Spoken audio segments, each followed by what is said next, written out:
আমরা সেদিন আগেই গুনার স্বীকৃতি দিয়ে দেব।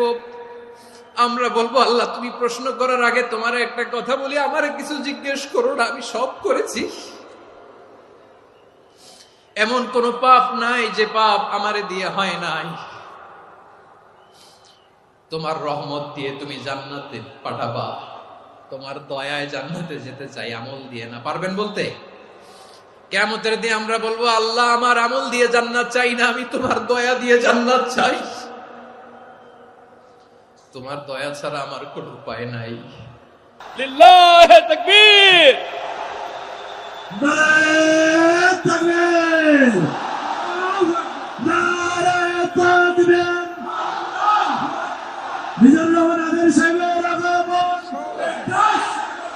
পটুয়াখালীর পক্ষ থেকে। প্রিয় পটুয়াখালীবাসী, আপনারা কেমন আছেন সবাই?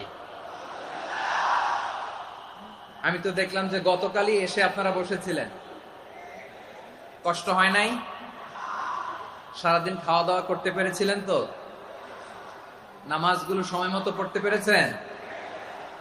মাশাআল্লাহ, মাশাআল্লাহ। আল্লাহ তাআলা কবুল করুক, আমরা পড়ি আমিন। আপনারা শুনেছেন যে প্রতিটি বিভাগে আমরা একটি করে প্রোগ্রাম দিচ্ছি, একবার করে সফর করছি। তারই ধারাবাহিকতায় বরিশাল বিভাগের এই প্রোগ্রাম আমাদের মাসুদ ভাইয়ের কারণে বাধ্য হয়ে আমাকে পটুয়াখালীতে দিতে হয়েছে। মাসুদ ভাই এমন ভাবে ধরেছেন, রিকোয়েস্ট করেছেন, সেটাকে ডিনাই করার, রিজেক্ট করে দেওয়ার সুযোগ আর হয়নি। আলহামদুলিল্লাহ। খুব চমৎকার একটি শহর, অসাধারণ একটি নগরী। আমি উপর থেকে দেখছিলাম, খুব গোছানো, খুবই গোছানো সুন্দর একটি শহর, আলহামদুলিল্লাহ। আর পাশেই আছে আপনাদের বিশাল সমুদ্র সৈকত, যেখান থেকে সূর্যোদয় সূর্যাস্ত একসাথে দেখা যায়, ঠিক কিনা বলেন? বরিশাল বিভাগের প্রতি আগে থেকেই আমার আলাদা একটা টান, দুটো কারণে।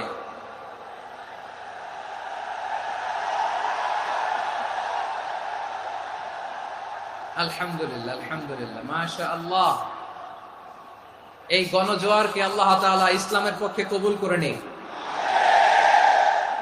এই প্রাণ ঢালা উচ্ছ্বাস, ভালোবাসা, এটা কোরআনের জন্য, ইসলামের জন্য, ঠিক কিনা বলেন? কোন অপশক্তি এই গণজোয়ারকে ঠেকাতে পারবে না। কারণ যে ভালোবাসা আল্লাহর জন্য হয় সেটাকে ঠেকানো যায় না, ঠিক কিনা বলেন? আমার প্রাণ প্রিয় পটুয়াখালীবাসী ভাইরা, বিশেষ দুটি কারণে বরিশাল বিভাগের প্রতি আমার আলাদা একটা ভালো লাগা। এর কারণ, এই অঞ্চলে আলেম ওলামা বেশি, ঠিক কিনা বলেন? আজকের এই প্রোগ্রামে অনেক কওমি মাদ্রাসার মুহতামিম সাহেবরা এসেছেন, আমি শুনেছি। আলিয়া মাদ্রাসার প্রিন্সিপাল হুজুররা এসেছেন, খতিব সাহেবরা এসেছেন, ইমাম সাহেবরা এসেছেন, মুয়াজ্জিন সাহেবরা এসেছেন।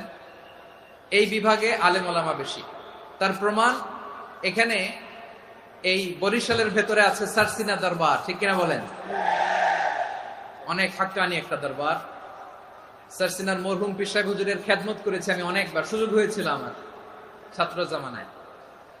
তো ওনাদের মাদ্রাসা কেন্দ্রিক অনেক খেদমত, আলহামদুলিল্লাহ। তারপর এই বিভাগে রয়েছে চরমনাই দরবার, ঠিক কিনা বলেন? ওনাদেরও বিশাল মাদ্রাসা, ধর্মীয় অঙ্গনে, মাদ্রাসা অঙ্গনে, রাজনৈতিক অঙ্গনে ওনাদের অনেক খেদমত।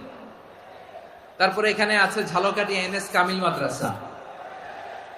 আমরা কায়েদ সাহেব হুজুরের কথা শুনেছি, আল ইত্তেহাদ মা আল ইখতিলাফ, মতবিরোধের সাথে ঐক্য, অসাধারণ কথা।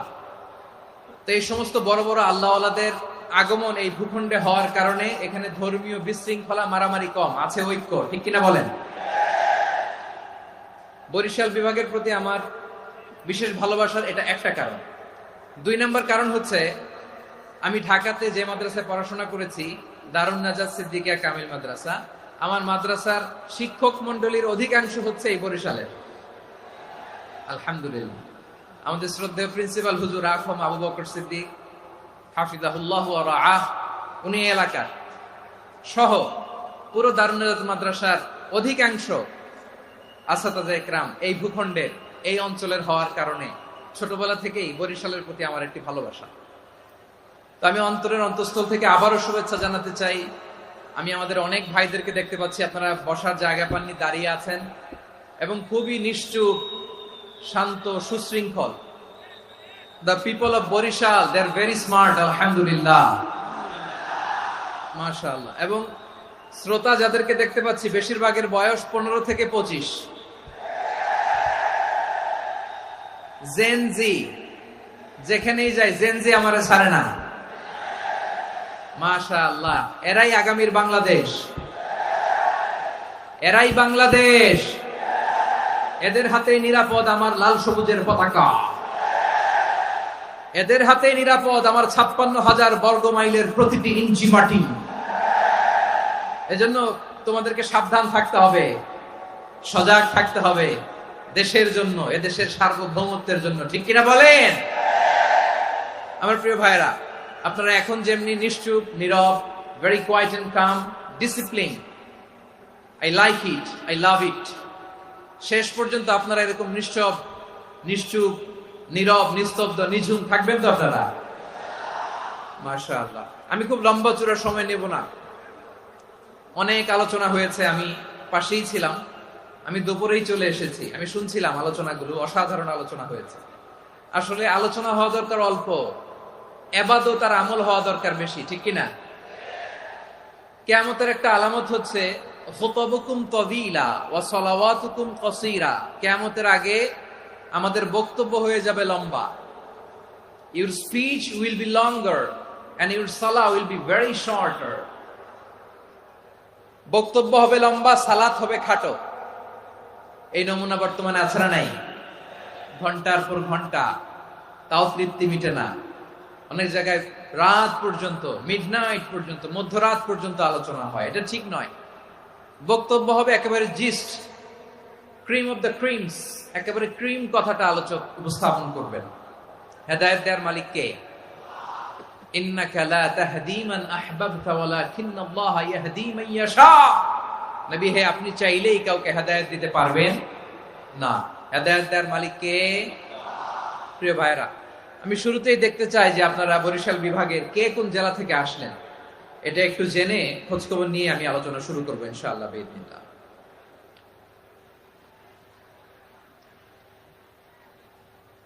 প্রিয় ভাইরা, আমি দেখতে চাচ্ছি আপনাদের এই বরিশাল বিভাগের ভোলা জেলা আছে না একটা, দ্বীপ জেলা, ওখান থেকে কেউ আসতে পারছেন নাকি? হ্যাঁ, আল্লাহু আকবার, আসছে তো, ওই যে হাত দেখা যাচ্ছে।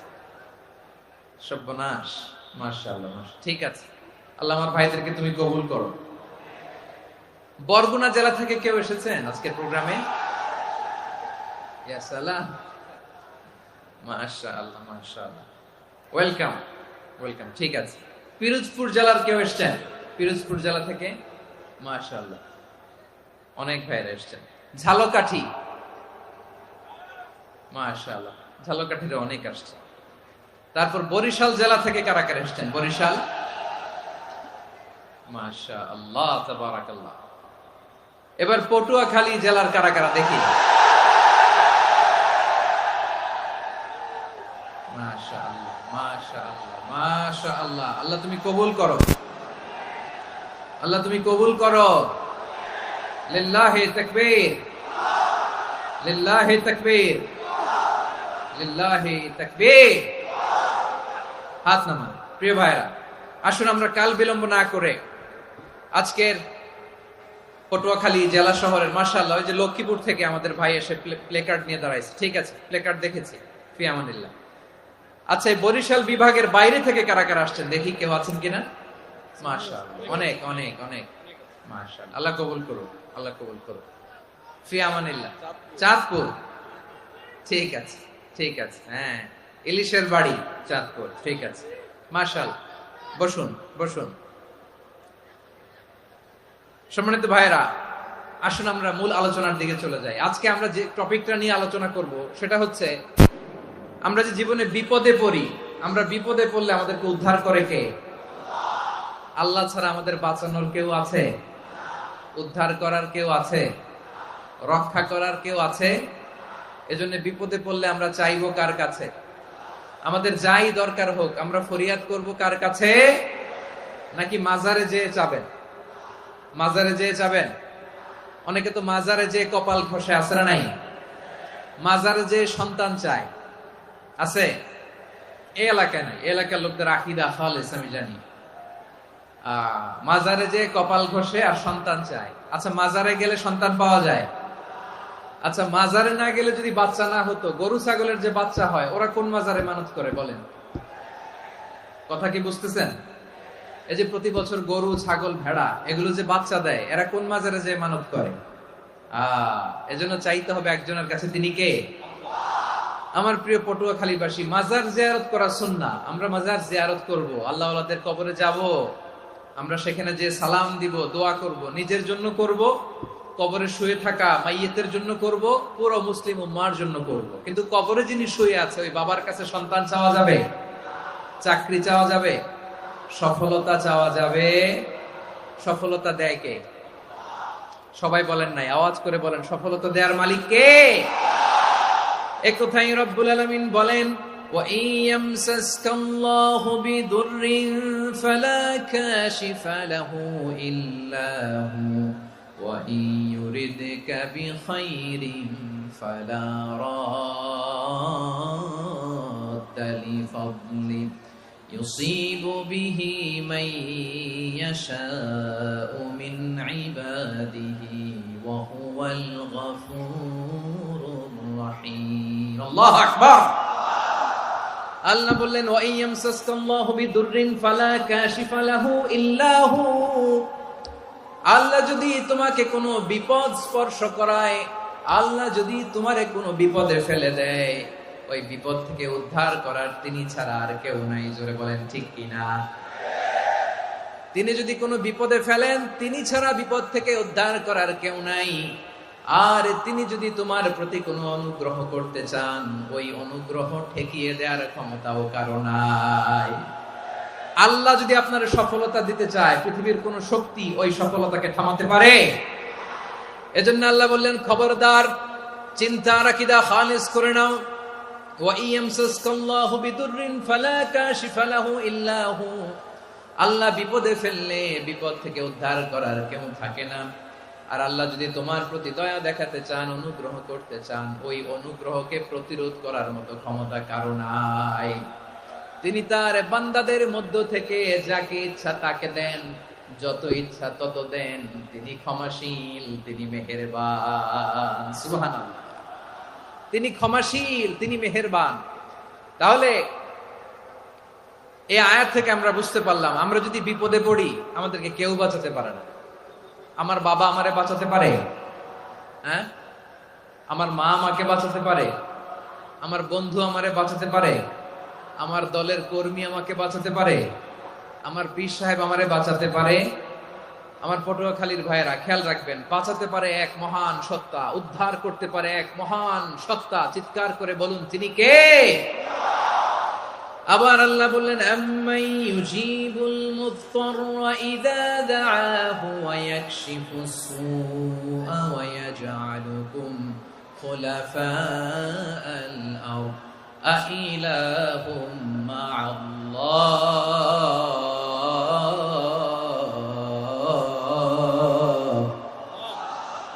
ক্বালিলাম মা তাযাক্কারুন। রব্বুল আলামিন বলেন, বিপদে পড়ে কাতর কণ্ঠে চিন্তাগ্রস্ত হয়ে যখন কেউ ফরিয়াদি হয়ে আল্লাহর ডাকে হাত তোলে, তখন এই ব্যক্তির ডাকে সাড়া দেয় কে? সবাই বলুন। কাতর কণ্ঠে, বিপন্ন অবস্থায় আপনি যখন কেঁদে কেঁদে হাত তুলে আপনার দুঃখের কথা জানান, আপনি যখন ডাকেন তারে, তখন আপনার ডাকে সাড়া দেয় কে? আল্লাহ বলে, আমি সাড়া দেই। তোমাদের বিপদকে মুক্ত করে দেয় কে? ওই আল্লাহর সাথে কোন উপাস্য আছে নাকি? কিন্তু খুব অল্প সংখ্যক লোকই তোমরা উপদেশ গ্রহণ করো। কথাটা কার? তাহলে বিপন্ন মানবতা যখন কাঁদে, মানুষ যখন বিপদে পড়ে নিরুপায় হয়ে ফরিয়াদ করে, তার ডাক শোনার কেউ নাই একজন ছাড়া। চিল্লায় বলেন তো, তিনি কে?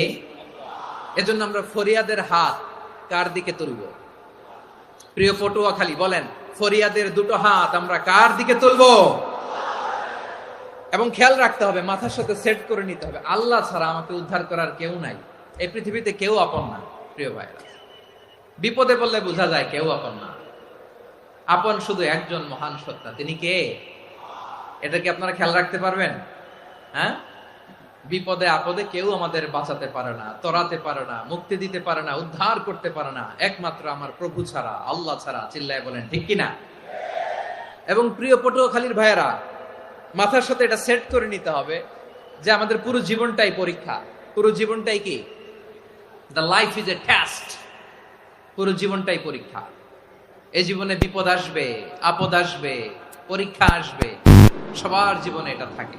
এক একজনের পরীক্ষা এক এক রকম। আমার পরীক্ষা একরকম, মাসুদ ভাইয়ের পরীক্ষা একরকম, চৌধুরী সাহেবের পরীক্ষা একরকম, আপনার পরীক্ষা একরকম, ওনার পরীক্ষা আবার আরেক রকম। পুরো পৃথিবীটাই পরীক্ষা ক্ষেত্র, সবাই পরীক্ষা দিচ্ছি, কিন্তু কারো পরীক্ষা প্রশ্নের সাথে কারোটার মিল নাই। সুবহানাল্লাহ পড়বেন না? পুরোটাই পরীক্ষা ক্ষেত্র, সবাই পরীক্ষার্থী, কিন্তু প্রশ্নপত্র একটার সাথে আরেকটা মিলে না। One doesn't match the other. একজনেরটার সাথে আরেকজনেরটা মিলে না। কাউকে আল্লাহ তাআলা ধনী বানিয়ে পরীক্ষা করেন। কি বানিয়ে? কথা কি বুঝতেছেন নাকি কষ্ট হচ্ছে? কষ্ট হচ্ছে আপনাদের? কাউকে আল্লাহ ধনী বানিয়ে পরীক্ষা করেন, আবার কাউকে আল্লাহ তাআলা গরিব বানিয়ে পরীক্ষা করেন, কাউকে আল্লাহ অসুস্থ বানিয়ে পরীক্ষা করেন। কেউ দেখবেন যে দুরারোগ্য ব্যাধিতে আক্রান্ত, ডাক্তার বলেছে আর সময় নাই, দুরারোগ্য ব্যাধি, ক্যান্সার, যার নেই কোনো অ্যান্সার, তার জন্য পরীক্ষা হচ্ছে এই রোগ। আরেক লোক দেখবেন তার আবার রোগ বালাই নাই, মাশাআল্লাহ, তাকে আল্লাহ তাআলা আর্থিক দৈন্যতা, দারিদ্রতা দিয়ে পরীক্ষা করছেন। এরকম আছে না নাই? টাকা পয়সা নাই, দিন আনে দিন খায়, যা আছে তাতে চলে না, এটা তার জন্য পরীক্ষা। আবার আরেক শ্রেণীর লোক দেখবেন তাকে আল্লাহ অসুস্থতাও দেয় নাই, দারিদ্রতাও দেয় নাই, তার দাম্পত্য জীবনের সমস্যা আছে না নাই? স্ত্রী কথা শোনে না, অথবা ছেলে মেয়ে কথা শোনে না। তাহলে পরীক্ষা সবার জীবনে আছে, এক একজনের পরীক্ষাটা এক এক রকম। আল্লাহ তাআলা দেখতে চায় যে এই পরীক্ষার সময় আমরা কিরকম রেসপন্স করি, how to deal with the test, কিভাবে এই বিপদ আপদ পরীক্ষাগুলোকে আমরা হ্যান্ডেল করব, ডিল করব। এটা হচ্ছে আজকের আলোচনার বিষয়। বুঝতে পেরেছেন সবাই আমার প্রিয় ভাইয়েরা? তাহলে পরীক্ষাময় আমাদের জীবন, বিপদ আপদ পরীক্ষা, এটা মানুষের পিছু ছাড়ে না। সবার জীবনে পরীক্ষা আছে। নবীদের জীবনেও পরীক্ষা ছিল। সাহাবারা জিজ্ঞেস করেছেন, ইয়া রাসূলুল্লাহ, আইয়ুন নাসি আশাদ্দু বালাআন ফিদ দুনিয়া, এই দুনিয়ার বুকে কাদের পরীক্ষা সবচেয়ে বেশি? বিশ্বনবী বলেছেন, আল আম্বিয়া। এই পৃথিবীতে সবচেয়ে বেশি পরীক্ষা আল্লাহ তাআলা নিয়ে থাকেন নবীদের। কাদের? নবীদের।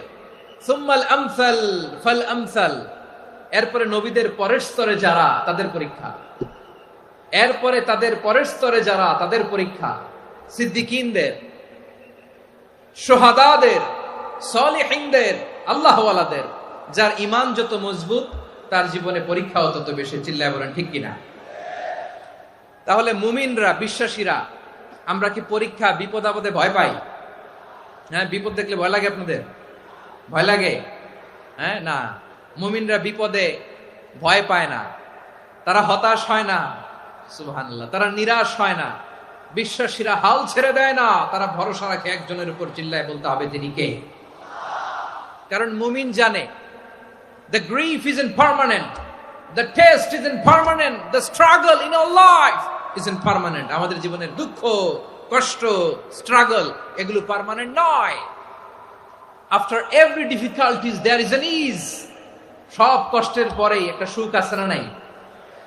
রব্বুল আলামিন বলেন, ফা ইন্না মাআল উসরি ইউসরা, ইন্না মাআল উসরি ইউসরা, ভয় পেও না, চিন্তা করো না, কষ্টের সাথেই আমি রেখে দিয়েছি স্বস্তি। সুবহানাল্লাহ বলেন। মুমিন জীবনে বিপদ যত বেশি, কষ্ট যত বেশি, তার সামনে সফলতা তার চেয়েও বেশি। ঠিক কিনা বলেন? কারণ বিশ্বাসীরা জানে রাত্রি যত গভীর হয়, সুবহে সাদিকের সময় তত আগাতে থাকে। গর্ভবতী নারীর পেটের ব্যথা যত বাড়তে থাকে, ঘরে নতুন মেহমান আগমনের সময় ঘনাতে থাকে। মুমিনদের উপর বিপদ, অত্যাচার, আপদ, পরীক্ষা যত বাড়তে থাকে, কালেমার পতাকা উড্ডয়নের সময় কাছে আসতে থাকে। বিশ্বাসীদের এগুলো হিসাব মিলানো অনেক আগে, এগুলো অনেক আগে হিসাব মিলানো। দুঃখের আধার শেষে সুখের আলো মিটি মিটি হাসে, চিল্লায় বলেন ঠিক কিনা? দুঃখের আধার শেষে আলোর প্রভাত হাসে, হতাশার কালো মেঘে যায় গো ভেসে, হতাশার কালো মেঘে যায় গো ভেসে। দুঃখের আধার শেষে আলোর প্রভাত হাসে, হতাশার কালো মেঘে যায় গো ভেসে, হতাশার কালো মেঘে যায় গো ভেসে। কোরআনে দুঃখের আধার শেষে আলোর প্রভাত হাসে, হতাশার কালো মেঘে যায় গো ভেসে, হতাশার কালো মেঘে যায় গো ভেসে। ঠিক কিনা বলেন? দুঃখ যত বেশি, পরীক্ষা যত বেশি, কষ্ট যত বেশি, সুখের সময় তত কাছাকাছি, চিল্লায় বলতে হবে ঠিক কিনা? এজন্য মুমিন জীবনে পরীক্ষা বেশি, মুমিনদের হতাশা নাই। মুমিনরা নিরাশ হয় না, হতাশ হয় কাফিররা। মুমিনরা কখনো হাল ছেড়ে দেয় না, মুমিনরা ভরসা রাখে একজনের উপর, তিনি কে? তাহলে আমার প্রিয় পটুয়াখালীবাসী, বিপদ থাকবে, পরীক্ষা থাকবে, এই বিপদ থেকে আমাদেরকে উদ্ধার করবেন একজন, তিনি কে? আমরা শুধু আল্লাহর উপরই ভরসা রাখবো। রাজি আছেন তো? চাইবো একজন সত্তার কাছে, আওয়াজ করে বলুন তিনি কে? একজন সত্তার কাছে চাইবে। বিশ্বনবী উনার চাচাতো ভাই আব্দুল্লাহ ইবনে আব্বাস রাদিয়াল্লাহু তাআলা আনহুকে বললেন, ইয়া আব্দুল্লাহ ইবনে আব্বাস, হে আব্দুল্লাহ ইবনে আব্বাস, ইদা সাআলতা ফাসআলিল্লাহ, যখন চাইবে আল্লাহর কাছে যাও। ও আব্দুল্লাহ, যখন চাইবা আল্লাহর কাছে চাও। ওয়া ইদা ইসতাআনতা ফাসতাইন বিল্লাহ, যখন সাহায্য চাইবা আল্লাহর কাছে ফরিয়াদ করো। জেনে রেখো ও আব্দুল্লাহ, ওয়া'লাম আন্নাল উম্মাতা লাউ ইজতামাআত আলা আন ইয়ানফাউকা বিশাইইন লাম ইয়ানফাউকা ইল্লা বিশাইইন ক্বাদ কাতাবাহু আল্লাহু লাক। ও আব্দুল্লাহ, জেনে রেখো, মনে রেখো, গোটা বিশ্বের সবাই মিলে যদি তোমার উপকার করতে চায়, ততটুকুই তারা করতে পারবে যতটুকু আল্লাহ তোমার নসিবে সেটা লিখে রেখেছে। ঠিক কিনা বলেন? আর যদি গোটা বিশ্বের সবাই মিলে তোমার বিরুদ্ধে কনস্পাইরেসি করে, ষড়যন্ত্র করে, গোটা বিশ্বের সবাই মিলেও যদি তোমার ক্ষতি করতে চায়, ততটুকুই শুধু পারবে যেটা আল্লাহ তোমার জন্য বরাদ্দ রেখেছে। যতটুকু আল্লাহ তাআলা তোমার জন্য বরাদ্দ রেখেছে অতটুকুই ক্ষতি করতে পারবে, আর এক চুল বেশিও করতে পারবে না, কমও করতে পারবে না। চিল্লায় বলেন ঠিক কিনা? এজন্য আমরা চাইবো কার কাছে? সবাই বলেন নাই, আওয়াজ করে বলেন কার কাছে? সব সময় আমরা আল্লাহর কাছে চাইবো, বিপদে আপদে, সুখে দুঃখে, সচ্ছল অবস্থায় অসচ্ছল অবস্থায়, পরাজয়ের সময় বিজয়ের সময়, সব সময় আমরা ভরসা রাখবো কার উপর? সবাই বলুন।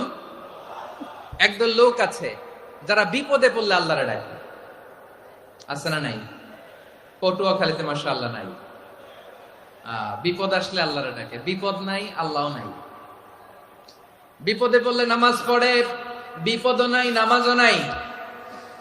বিপদে পড়লে জিকির করে, বিপদ যখন চলে যায় ওদের জিকিরও বন্ধ হয়ে যায়। এরকম আছে না নাই? কিছু লোক দেখবেন পরীক্ষা আসলে নামাজ পড়ে, আছে আছে। জেনজি আওয়াজ করো, এরকম আছে? এই কমন পড়ে গেছে, কমন পড়ছে। দেখবেন পরীক্ষার সময় নামাজ পড়ে, পরীক্ষাও নাই নামাজও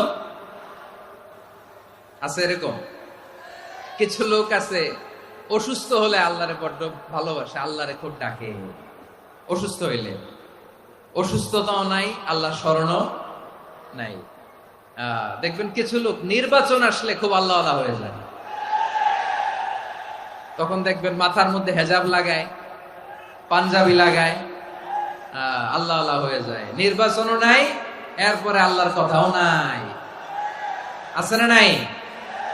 না, এরকম হওয়া যাবে না। সব সময় আমরা আল্লাহরে ডাকবো, বিপদে আপদে সব সময় ভরসা রাখবো আমরা একজনের উপর। আওয়াজ করে বলেন তিনি কে? এ কথায় আল্লাহ তাআলা আমাদের চোখে আঙ্গুল দিয়ে জানিয়ে দিলেন, ফাইদা রাকিবু ফিল ফুলকি দা'াউল্লাহ মুখলিসিনা লাহুদ্দিন فَلَمَّا نَجَّاهُمْ إِلَى الْبَرِّ إِذَا هُمْ يُشْرِكُونَ। আল্লাহ বলে একদল লোক আছে, তারা যখন নৌযানে চড়ে, জলযানে চড়ে, সাগরের মধ্যে যখন জাহাজে চড়ে, লঞ্চে চড়ে, তারা যখন তুফানের সম্মুখীন হয়, তখন তারা আল্লাহরে বড্ড বেশি ডাকে, একান্ত ভাবে ডাকে, বিশুদ্ধ চিত্তে ডাকে। আবার তুফান থেকে তাদেরকে সেফ জোনে নিয়ে, নিরাপদ জোনে নিয়ে যখন বন্দরে আমি আল্লাহ তাদেরকে ভিড়িয়ে দেই, ওই লোকগুলো আবার আমি আল্লাহর সাথে শিরিক করে। এরকম আছে না নাই? জাহাজে উঠছে, সাগরের মাঝখানে তুফান, ওই সময় দেখবেন আল্লাহ কারে কয়। এই কথা তো আপনাদেরকে বোঝানো সহজ, আপনারা তো নদীর দেশের মানুষ। লঞ্চে চড়েন নাই কারা কারা দেখি? লঞ্চে চড়ছেন? হ্যাঁ, লঞ্চে চড়ে নাই এরকম একজনও নাই এখানে। আচ্ছা, লঞ্চে উঠছেন কে কে দেখি? মাশাআল্লাহ, মাশাআল্লাহ, মাশাআল্লাহ। ঠিক আছে, আপনাদের বোঝানো সহজ। আচ্ছা, লঞ্চে উঠে তুফানের সম্মুখীন হয়েছেন, জলোচ্ছ্বাস, সবাই? মাশাআল্লাহ। তো এই ওয়াজ তো আপনাদের মুখস্থ, ঠিক কিনা বলেন? আমার বলার দরকার নাই, বলেন। মাঝ নদী, তুফান, জলোচ্ছ্বাস, জলের মধ্যে উচ্ছ্বাস, ঢেউ, টর্নেডো, সাইক্লোন, মেঘের ঘনঘটা, পরিবেশ ঘুটঘুটে অন্ধকার, লঞ্চ একবার এদিকে আরেকবার ওইদিকে, ভিতরে কি অবস্থা হয় বলেন তো? হ্যাঁ, তখন মুসলিম আল্লাহরে ডাকে, হিন্দু আল্লাহরে ডাকে, ঠিক কিনা বলেন? আস্তিক আল্লাহরে ডাকে, নাস্তিক আল্লাহরে ডাকে, ঠিক কিনা? লঞ্চের ভেতর, স্টিমারের ভেতর কান্নারে রোল পড়ে যায়, চিৎকারের রোল পড়ে যায়, সবার মুখ দিয়ে শুধু একটা আওয়াজ, লা ইলাহা,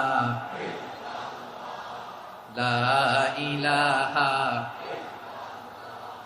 লা ইলাহা, সুবহানাল্লাহ, আলহামদুলিল্লাহ, লা ইলাহা। আল্লাহ নামের জিকির করবে যারা, আল্লাহর কাছে প্রিয় তারা, আল্লাহর কাছে প্রিয় যারা, জান্নাতে প্রবেশ করবে তারা, জোরে লা ইলাহা, লা ইলাহা ইল্লাল্লাহ, লা ইলাহা ইল্লাল্লাহ, মুহাম্মাদুর রাসূলুল্লাহ সাল্লাল্লাহু আলাইহি ওয়াসাল্লাম।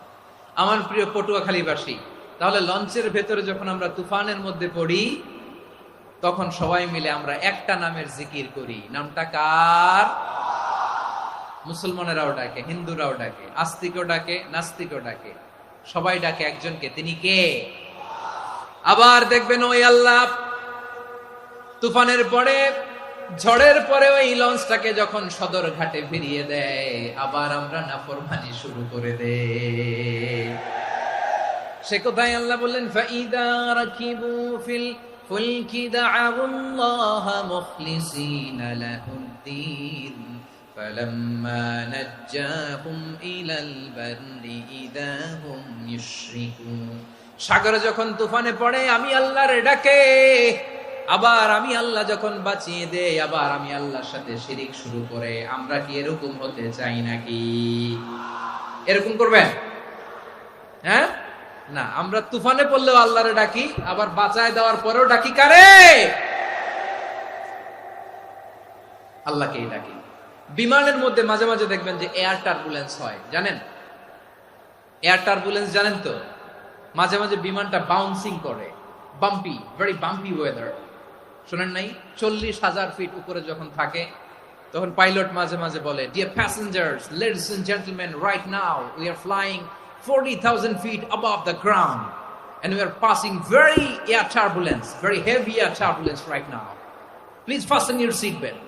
দেখবেন মাঝে মাঝে বলে যে, ভদ্র মহিলা, ভদ্র মহোদয়গণ, আমরা 40,000 ফিট উপর দিয়ে যাচ্ছি আর এয়ার টার্বুলেন্স ফেস করছি, মেহেরবানি করে আল্লাহর রাস্তে সিট বেল্ট বাঁধুন।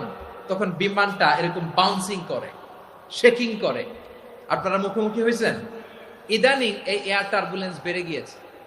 গত বছর আমার ইন্টারন্যাশনাল অনেকগুলো ফ্লাইট ছিল, তো আমি দেখলাম যে আগের ফ্লাইটগুলোর তুলনায় এখন এয়ার টার্বুলেন্স খুব বেশি। আমি একটু রিসার্চ করে দেখলাম ক্লাইমেট চেঞ্জের কারণে, জলবায়ু পরিবর্তনের কারণে আকাশের বাতাসের মুভমেন্টে পরিবর্তন হয়েছে, ফলে এখন বিমান শেকিং করে বেশি, বাউন্সিং